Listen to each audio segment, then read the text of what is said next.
नमस्कार प्रेक्षकांनो, घरोघरी मातीच्या चुली या मालिकेच्या येणाऱ्या भागामध्ये जबरदस्त असा ट्विस्ट येणार आहे.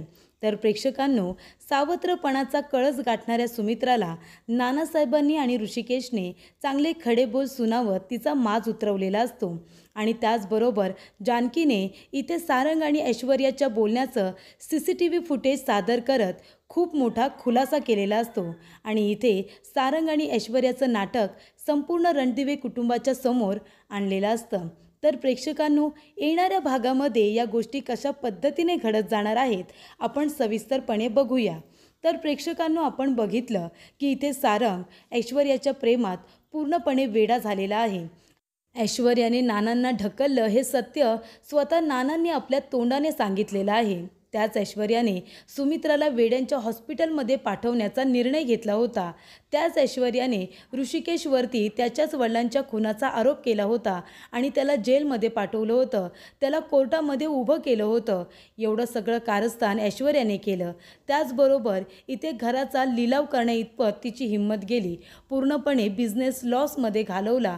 इथे ऐश्वर्याने रणदिवे कुटुंब उद्ध्वस्त करून ठेवलं. एवढं सगळं जरी ऐश्वर्याने केलं असलं तरीसुद्धा सारंगचं प्रेम कसलं आहे प्रेक्षकांना माहिती नाही. त्याचं इथे ऐश्वर्यावरती अगदी आंधळं प्रेम आहे असं म्हणायला हरकत नाही. जे वडील आता पोट तिडकीने सगळ्यांना ओरडून ओरडून सांगतायत की मला जिन्यावरून ढकलणारी जानकी नव्हती, ऐश्वर्या होती, तर तिथेच आता एखाद्या मुलाने समजून जायला हवं की जी मुलगी आपल्या वडिलांना मारण्याचा प्रयत्न करू शकते, त्यांना किडनॅप करू शकते, ती मुलगी किती चांगली असू शकते आपल्या घरासाठी, आपल्या संसारासाठी. या गोष्टीचा विचार सारंगने जरा केला असता तर बरं झालं असतं. पण शेवटीला म्हणतात ना, जेवढी ज्याची लायकी तेवढाच तो विचार करणार. तशा पद्धतीने इथे सारंगची जेवढी लायकी आहे तेवढाच तो विचार करतोय आणि त्याचा विचार फक्त इतकाच की त्याचं ऐश्वर्यावरती प्रेम आहे. ती त्याला कुत्र्यासारखं समजते, इथे हाडूस करते, तरीसुद्धा इथे आता सारंग फक्त ऐश्वर्याचं ऐकणार.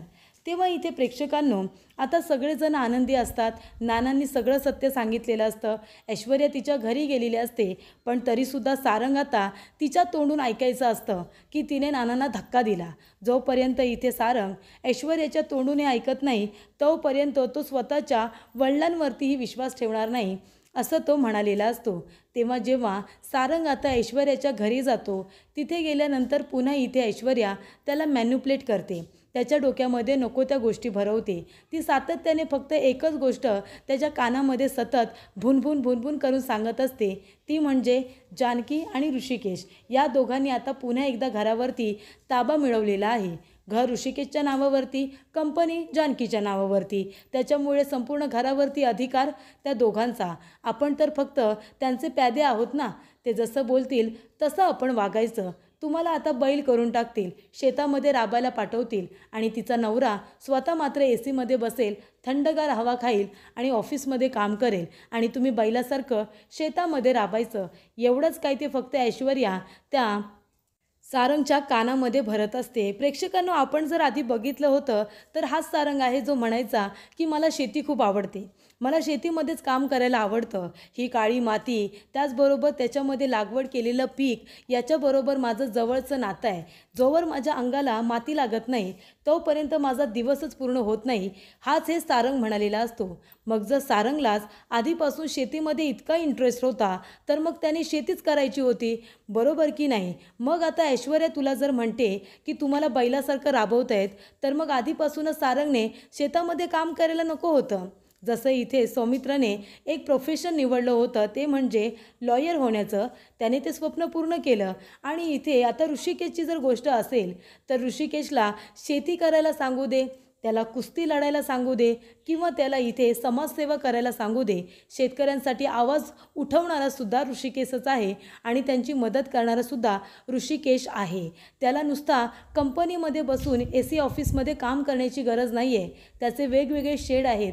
तो जिथे जाऊ शकतो तिथे तो आपलं काम हे प्रामाणिकपणे करू शकतो. त्यामुळे प्रेक्षकांनो इथे आता ऐश्वर्या जे काही सातत्याने सारंगला सांगत असते, सारंगने सुद्धा थोडंसं स्वतःचं डोकं वापरायला हवं होतं. तो म्हणायला हवा होता की जानकी आणि त्याचबरोबर ऋषिकेश दादा हे दोघेजणं जे काही तुम्ही म्हणता ना घरावरती ताबा घेत आहेत, जानकी वहिनीने जर विचार केला तर ती कुठल्याही ऑफिसमध्ये कुठल्याही कंपनीमध्ये चांगल्या पगाराची नोकरी करू शकते, ती स्वतःचा बिझनेस सुरू करू शकते, इतकी ती हुशार आहे. आणि त्याचबरोबर ऋषिकेश दादा तर खूपच जास्त टॅलेंटेड आहे. जरी पण त्याला घरातून हकललं होतं तरी पण त्याने दुसरी कंपनी उभी केलीच होती ना. त्याच्यामुळे आता तो या घरामध्ये असला काय किंवा नसला काय, तो स्वतःचं अस्तित्व निर्माण करू शकतो, इतका हुशार ऋषिकेश आहे हे सारंगने बोलायला हवं. पण नाही, सारंगला नाव दिले ना बैल मठ्ठ, तेच अगदी बरोबर आहे. त्या बुटक्या वांग्याला काही फरक पडत नाही. ऐश्वर्या जे काही बोलतो त्याला फक्त सांग काम्यासारखं हो हो तो म्हणत असतो आणि त्या पद्धतीने वागत असतो.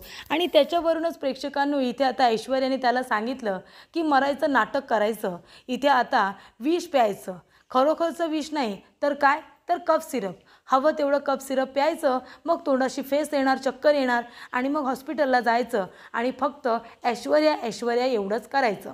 तेव्हा प्रेक्षकांना आता जानकीला कळले की हे सगळं सारंगचं आणि ऐश्वर्याचं नाटक आहे. कारण ऐश्वर्याला काही करून घरामध्ये परत यायचं आहे. जसं ऐश्वर्या सांगते तसं सारंग ऐकतोय हे जानकीला बरोबर कळलेलं असतं. त्यामुळे इथे आता जानकी म्हणत असते की सौमित्र भाऊजी, ऋषिकेश, मला असं वाटतं की हे सगळं आपले सारंग भाऊजी करत नाही आहेत, त्यांचं एवढं डोकं चालणारच नाही, ते खूप साधे आहेत हो. ऐश्वर्या हे सगळं त्यांना करायला सांगते आणि सौमित्र म्हणतो की तो सारंग वेडा तिच्या प्रेमात इतका काही वेडा झाला आहे ना की ती जे सांगेल ते ऐकायला तयार आहे. ती म्हणाली ना जीव दे तरी हा जीव द्यायला सुद्धा तयार होईल, याच्यामध्ये काही वादच नाही. त्याच्यामुळे आता या सगळ्यांना कळलेलं असतं की हे सगळं सारंग आणि ऐश्वर्याचं नाटक आहे. कारण इथे ऐश्वर्याला घरामध्ये परत यायचं आहे आणि फक्त तिला घरामध्ये एकच व्यक्ती आणू शकते, ते म्हणजे सारंग. तेव्हा इथे सारंगने आता स्वतःचा जीव देण्याचा जो काही प्रयत्न केला आहे त्यामुळे सगळेजण आता इमोशनल झालेत आणि महत्त्वाची व्यक्ती म्हणजे सुमित्रा. तेव्हा इथे ऐश्वर्या आता डॉक्टर त्याचबरोबर नर्स यांना ती पैसे देते. पैसे देऊन आता तिने त्यांना अगदी खरेदी केलेला आहे. ती जसं म्हणेल तसंच हे लोक वागतात. तेव्हा इथे आता सारंगने जीव देण्याचा प्रयत्न केला म्हटल्यावर सुमित्राला आता खूप मोठा धक्का बसतो. तेव्हा इकडे सुमित्राला बोलावून घेतात आणि म्हणतात की तुम्ही तुमच्या मुलाला समजवा, सारखे ऐश्वर्या ऐश्वर्याचं नाव घेत आहेत, ही ऐश्वर्या आहे तरी कोण? अहो तिला लवकर बोलवा, नाहीतर त्यांची अजून तब्येत बिघडू शकते हां. तेव्हा इकडे आता सुमित्रा घाबरते. डॉक्टर म्हणतात की ऐश्वर्या कोण आहे? तेव्हा त्याची बायको आहे, आमची सून आहे, असं आता सुमित्रा सांगते. तेव्हा इकडे आता ऐश्वर्या जे काही करते त्याच्यामध्ये तिच्या वडिलांचा पुरेपूर तिला सपोर्ट असतो. मात्र तिच्या आईला याबद्दल काही माहिती नसतं की ऐश्वर्या कशा पद्धतीने नाटक करते. पण इथे सयाजी विखे पाटील म्हणत असतो की माझी मुलगी जे करते ते सगळं योग्यच आहे आणि मी तिच्या पाठीशी खंबीरपणे उभा आहे, असं आता सयाजी विखे पाटील म्हणतात. तेव्हा इथे ऐश्वर्या सारंगला हॉस्पिटलला भेटायला येते आणि पुढे काय काय करायचं आहे हे त्याला सांगत असते. तेव्हा इथे सारंग म्हणतो की माझ्या आईला बोलवा. तेव्हा सुमित्रा आलेली असते आणि डॉक्टर म्हणतात की बघा तुमच्या मुलाची तब्येत इथे खूपच जास्त क्रिटिकल आहे, तुम्ही तुमच्या सुनेला बोलवा. ऐश्वर्या कोण आहेत ना त्यांना इथे लवकरात लवकर बोलावून घ्या, नाहीतर तुमच्या मुलाचं काही खरं नाही, असं डॉक्टर म्हणतात. तेव्हा इथे सुमित्रा लगेच ऐश्वर्याला फोन करते आणि हॉस्पिटलमध्ये बोलावून घेते. तेव्हा इथे ऐश्वर्या आता जेव्हा हॉस्पिटलमध्ये सारंगला भेटायला येते तेव्हा तिथे जानकीसुद्धा येते. जानकी बघते तर काय, तिथे ऐश्वर्या असते. तेव्हा जानकी म्हणते ऐश्वर्या तू इथे काय करतेस? एवढं सगळं करून सवरून तुझी हिंमत कशी झाली गं आमच्या नजरेसमोर येण्याची? तेव्हा ऐश्वर्या म्हणते नीट बोलायचं, इथं मी स्वतःच्या मर्जीने आलेले नाही आहे, तर मला इथे बोलावलं आहे. तेव्हा जानकी म्हणते कुणी बोलवलं आहे गं तुला? सांग ना कुणी बोलवलं आहे? तेव्हा ऐश्वर्या म्हणते की मला बोलावलं आहे आणि ती काय बोलायला जाणार तेवढ्यातच तिथे सुमित्रा येते आणि म्हणते मी बोलावले तिला. तेव्हा इथे जानकी म्हणते आई तुम्ही ऐश्वर्याला इथे बोलावलं? अहो पण का? तेव्हा सुमित्रा म्हणते कारण मी माझ्या मुलाचा जीव असा जाताना बघू शकत नाही, त्याचा जीव या मुलीमध्ये अडकला आहे आणि हिच्यामुळे माझा मुलगा जगू शकतो असं डॉक्टरांनी सांगितलं आहे. मग आता सारंगला का मी मरताना बघायचं आहे का? तेव्हा हिला मी इथे इच्छा नसतानासुद्धा बोलावलं आहे. तेव्हा इथे जानकी म्हणत असते आई अहो पण हिने काय काय केलं आहे हे विसरलात का तुम्ही? तेव्हा सुमित्रा म्हणते, मी काहीही विसरलेली नाही आहे, पण आता माझ्या मुलाचा जीव सगळ्यात जास्त माझ्यासाठी महत्त्वाचा आहे आणि तिचा जीव सारंगवरती आहे की नाही मला माहिती नाही, पण माझ्या सारंगचा तिच्यावरती खूप जीव आहे आणि ती जर इथे असेल ना तरच माझा सारंग आता जगू शकतो. तेव्हा ऐश्वर्याला इथे थांबू दे. हा मी घेतलेला निर्णय आहे, असं आता सुमित्रा म्हणते. तेव्हा इथे प्रेक्षकांनो जानकी येते आणि इथे ऋषिकेश, सौमित्र, नाना, त्याचबरोबर इथे स्वतः सुमित्रासुद्धा तिथे असते. तेव्हा जानकी म्हणते की ऐश्वर्याला इथे बोलावले आणि आईंनी बोलावले, कारण इथे आता सारंग भाऊजी सारखे सारखे ऐश्वर्या ऐश्वर्या करतायत. त्याच्यामुळे जर ऐश्वर्या त्यांच्याबरोबर असेल तरच त्यांना लवकर बरं वाटू शकतं. म्हणून आईंनी स्वतः ऐश्वर्याला फोन करून इथे बोलावून घेतले. तेव्हा इथे आता सौमित्र म्हणतो, आई काय केलंस तू हे?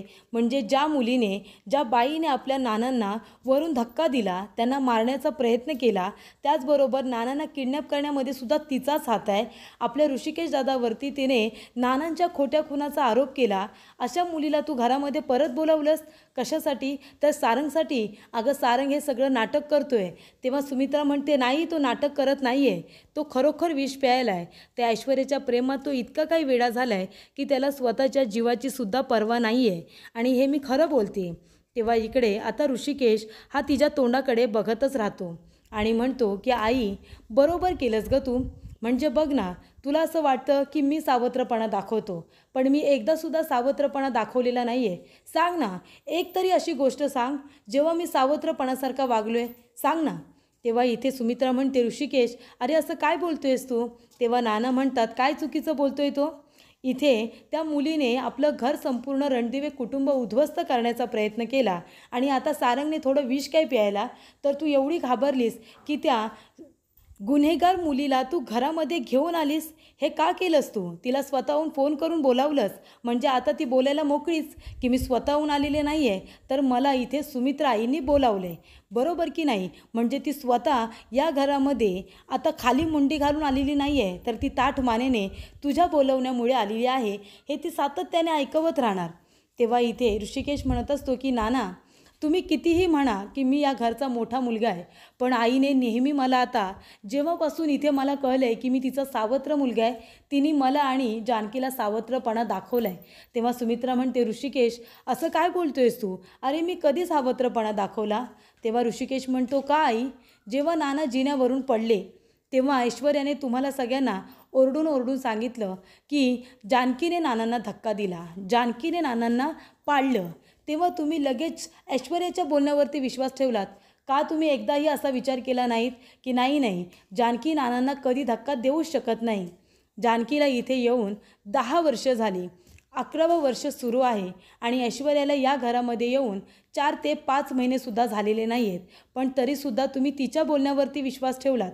नाना शुद्धीवरती आल्यानंतर नानांनी जेव्हा सगळं सत्य सांगितलं तेव्हा तू जानकीला माफ केलंस ना? बरोबर की नाही? जानकीने नानांना धक्का दिला हे ऐश्वर्याने सांगितल्यानंतर तुम्ही सगळेजण तिला काय काय नाही बोललात ते सांगा. सारंग असू दे, तू असू दे, शरू असू दे, सगळ्यांनी तिच्यावरती अविश्वास दाखवलात आणि तिला घरातून बाहेर हकललं, किती अपमानित केलं. त्या ऐश्वर्याने तिच्या पायावरती माझ्या जानकीला नाक घासायला सांगितलं. माझी जानकी पोट तिडकीने ओरडून ओरडून तुम्हाला सगळ्यांना सांगत होती की तिने नानांना धक्का दिलेला नाही आहे, तिने नानांना धक्का दिलेला नाही आहे, पण तरीसुद्धा तुम्ही कुणीच तिच्या बोलण्यावरती विश्वास नाही ठेवला. आणि आई तूच होतीस ना ती जिने तिला हाताला धरून घरातून हकलून दिलं, पण माझ्या जानकीने तसं केलं नाही. माझ्या जानकीने जेव्हा सगळ्यांना कळलं की ऐश्वर्याने नानांना धक्का दिला आहे आणि ऐश्वर्या आपल्या घरामध्ये आल्यापासून तिने काय काय केलं हे सगळं माहीत असूनसुद्धा तिची ओटी वगैरे भरून तिला इथे इज्जतीमध्ये तिच्या वडिलांच्या घरी सोडून आली. बघ माझ्या जानकीमध्ये आणि त्या ऐश्वर्यामध्ये असलेला फरक बघ. तेव्हा इथे नाना म्हणतात, ऋषिकेश अगदी बरोबर बोलतोयस तू. तेव्हा इकडे नाना म्हणतात की सुमित्रा, एकदासुद्धा तुला ऋषिकेशवरती विश्वास ठेवावासा वाटला नाही का गं? म्हणजे सावत्रपणा तू नाही दाखवलास तर कुणी दाखवला? तेव्हा ऋषिकेश म्हणतो, आणि नाना इथपर्यंतच नाही, जेव्हा मी इथे तिला आई म्हणालो तेव्हा मला सुमित्रा आई काय म्हणाली होती, मला आई अशी हाक मारू नकोस, तू माझा मुलगा नाही आहेस, तू सावत्र मुलगा आहेस. आणि जानकीलासुद्धा ती तेच म्हणाली होती की तू मला आई म्हणू नकोस, तू तर अनाथ आहेस. तेव्हा आम्हाला किती वाईट वाटलं असेल, पण तरीसुद्धा घरामध्ये भांडण नको, घरामध्ये इथे वाद नको, म्हणून मी जानकीबरोबर हे घर सोडून निघून गेलो आणि आमचं आयुष्य आम्ही व्यवस्थित जगत होतो. तिथेसुद्धा आम्हाला ह्या ऐश्वर्याने खूप त्रास दिला, पण तरीसुद्धा सगळ्या संकटांना सामोरं जात आम्ही आमचं आयुष्य जगत होतो. तेव्हा इथे आता ऋषिकेश म्हणत असतो, पण आई तू एकदासुद्धा आम्हाला तिथे भेटायला आली नाहीस किंवा एकदाही म्हणाली नाहीस. तिथे राहूनसुद्धा माझी जानकी या घरासाठी तिथे व्रत करत होती, दिवसभर उपाशी राहत होती. तिकडे राहून तिने तुझे दागिने शोधून दिले, नानांना बरं करण्यासाठी प्रयत्न करत होती. पण तू काय केलंस, एकदा तरी म्हणालीस की जानकी माझं चुकलं, मी तुझ्यावरती अविश्वास दाखवला, तू नानांना कधीच धक्का देऊ शकत नाही, तू घरी चल असं म्हणालीस, नाही म्हणालीस ना. मग हा सावत्रपणा दाखवलास, नाही तर काय केलंस ग आई. तेव्हा आम्हाला तू जणू काही वनवासामध्ये पाठवलंस. तेव्हा तू तुझ्या लहान नातीचा विचार केला नाहीस की आम्ही कुठे राहू, कसे जगू. आमचे कार्डसुद्धा काढून घेतले, बँकेतले पैसेसुद्धा बंद करून ठेवले. का ग आई, या घरासाठी मी काहीच केलं नव्हतं का. तेव्हा इथे ऋषिकेश म्हणतो, बरं एवढंच नाही, इथे आल्यानंतरसुद्धा माझ्यावरती किती मोठा आरोप झाला, माझ्याच वडिलांच्या खुनाच्या आरोपाखाली मला जेलमध्ये टाकलं. इथे ऐश्वर्या तुम्हाला ओरडून सांगत होती की मी नानांचा खून केला आहे, मी नानांचा खून केला आहे, आणि तुम्ही सगळ्यांनी तिच्या बोलण्यावरती विश्वास ठेवलात, मला खुनी ठरवलं, माझ्याच नानांच्या इथे खुनाच्या आरोपाखाली मला जेलमध्ये पाठवलं, नंतर मला शिक्षासुद्धा होणार होती. ते बरं झालं माझ्या जानकीने नानांना अगदी वेळेवरती ती कोर्टात घेऊन आली, नाहीतर मला नानांच्या खुनाखाली मला फाशीसुद्धा झाली असती आणि तेव्हा तुम्ही काय केलं असतात, तेव्हासुद्धा असेच गप्प राहिला असतात. तेव्हा ऋषिकेश म्हणतो की आई अगं तूच सावत्रपणा दाखवलास ग. आता इथे सारंगने विष प्यायल्याचं नाटक केलं आहे, खरोखर तो विष प्यायलेलासुद्धा नाही आहे, फक्त नाटक केलं आहे. पण तरीसुद्धा तू लगेच इथे आता ऐश्वर्याला बोलावलंस का, तर तुला सारंगचा जीव खूप महत्त्वाचा आहे, तो घरामध्येच आहे, तो जेलमध्ये पण नाही आहे, पण तरीसुद्धा त्याच्यासाठी सगळे इथे उभे आहेत, पण तरीसुद्धा तू ऐश्वर्याला बोलावलंस का, तुझ्या मुलाची तुला काळजी वाटते म्हणून ना. आणि मी तिथे जेलमध्ये गेलो होतो, पोलीस मला मारत होते, तेव्हा तुला मला भेटायला यावंसं वाटलं नाही ना, आणि तेव्हा तुला माझी काळजी वाटली नाही. तेव्हा इथे ऋषिकेश म्हणतो की आई तू कितीही नाही म्हण ग, कितीही नाही म्हण, तू मला लहानपणापासून जीव लावलास, लहानाचं मोठं केलंस, सगळं मान्य आहे, पण तरीसुद्धा सावत्रपणा तूच दाखवलास, असं इथे आता ऋषिकेश म्हणतो. आणि नानासाहेब म्हणतात की ऋषिकेश जे काही बोलला आहे ना सुमित्रा, त्यातला शब्द आणि शब्द खरा आहे. अगं असंच घडलं आहे, तू ऋषिकेशच्या बाबतीत कधीच असा निर्णय घेतला नाहीस. सारंगला जरा इथे दुखापत झाली तर लगेच ऐश्वर्याने एवढे गुन्हे करूनसुद्धा तिला घरी बोलावलंस, आणि जानकी 10 वर्ष आपल्या हाताखाली राहिली, 10 वर्ष तिने आपली मनोभावे सेवा केली, तिच्यावरती अविश्वास दाखवून तिला घरातून बाहेर हकललंस, आणि 2-3 महिने तिला घराच्या बाहेरच ठेवलंस. आणि इथे ऐश्वर्या घरातून बाहेर काय गेली, सारंगने लगेच इथे विष प्यायल्याचं नाटक केलं आणि लगेच तू तिला घरीसुद्धा बोलावलंस. तेव्हा इकडे स्वतःच्या मुलामध्ये आणि ऋषिकेशमध्ये तू भेदभाव केलास, असं नाना आता म्हणतात. त्यामुळे इथे सुमित्रा आता तोंडावरतीच पडलेली असते, ती गप्पच बसलेली असते. तेव्हा इथे सुमित्रा म्हणते त्याने नाटक केलेलं नाही आहे, त्याने खरोखर विष प्यायलं आहे. तेव्हा जानकी म्हणते थांबा आई, मी सत्य काय आहे ना ते तुम्हाला दाखवते. तेव्हा इकडे आता जे CCTV फुटेज असतं, ज्याच्यामध्ये इथे सारंग आणि ऐश्वर्या दोघेजण एकमेकांबरोबर बोलत असतात, आणि ऐश्वर्या त्याच्या हातामध्ये गोळी देते, त्याला खायला सांगते, जेणेकरून त्याला रक्ताची उलटी होईल आणि तो खरोखर विष प्यायला असं सगळ्यांना कळेल. त्यांचं बोलणं हे सगळं आता त्या CCTV कॅमेऱ्यामध्ये रेकॉर्ड झालेलं असतं. ते फुटेज आता जानकीने मिळवलेलं असतं. तेव्हा इथे जानकी ते फुटेज आता सुमित्राला दाखवते आणि म्हणते की बघितलं तुम्ही, बघा याच्यामध्ये ऐश्वर्या सारंग भाऊजींना काय करायला सांगते. तेव्हा इथे सगळ्यांना आता सत्य कळलेलं असतं, पण सुमित्रा म्हणते जानकी मला सगळं कळतं आहे, पण आता त्याने तिच्या सांगण्यावरून एवढं मोठं नाटक केलं आहे, आणि जर आता ऐश्वर्याला आपण घरी नाही बोलावलं ना तर तो खरोखर स्वतःचा जीव देईल. मला माहिती आहे तो तिच्या प्रेमात इतका वेडा आहे की तो ऐश्वर्यासाठी जीवसुद्धा द्यायला मागे पुढे बघणार नाही. ती ऐश्वर्या तिकडे राहूनसुद्धा आपल्या घराला उद्ध्वस्तच करेल, ती सारंगचा जीव घेतल्याशिवाय स्वस्थ नाही बसणार. त्यापेक्षा आता जर आपल्याला आपला सारंग जिवंत हवा असेल तर ऐश्वर्याला घरी येऊ दे. आणि त्यामुळे इथे सुमित्राने ऐश्वर्याला घरी येण्याची परवानगी दिलेली असते, पण हा निर्णय ऋषिकेशला अजिबात मान्य नसतो. कारण तो म्हणतो, आई जर आता इथे जानकी अशी वागली असती ना तर जानकीला तू घरामध्ये कधीच पाऊलसुद्धा ठेवू दिलं नसतंस आणि मी जर तिच्यासाठी असा विष प्यायला असतो ना तरी माझ्याकडे सुद्धा तू लक्ष दिलं नसतंस. मला म्हणाला असतीस की जा मग तू सुद्धा तिच्या मागोमाग जा असं तू मला म्हणाली असतीस. तेव्हा इकडे मी जेव्हा घर सोडून जात होतो तेव्हा एकाने कुणी मला थांबवलं नाही. उलट मी घर सोडून गेलो त्याच्यानंतर सगळेजण आनंदामध्ये राहत होता. पण जेव्हा इथे ऐश्वर्याने आपले खरे रंग तुम्हाला दाखवायला सुरुवात केले तेव्हा तुम्हाला आमची आठवण यायला लागली असं इकडे ऋषिकेश म्हणतो. तेव्हा इथे ऋषिकेशला सुमित्राचं वागणं हे खूपच जास्त खटकलेलं असतं. तेव्हा इथे सावत्रपणाचा कळस गाठणाऱ्या सुमित्राला नानासाहेबांनी आणि ऋषिकेशने चांगले खडे बोल सुनावलेले असतात. तिचा माससुद्धा उतरवलेला असतो आणि जानकीने इथे पुरावे दाखवून सुद्धा त्याच्याकडे नजरअंदाज करून इथे सुमित्राने ऐश्वर्याला घरी येण्याची परवानगी सुद्धा दिलेली असते.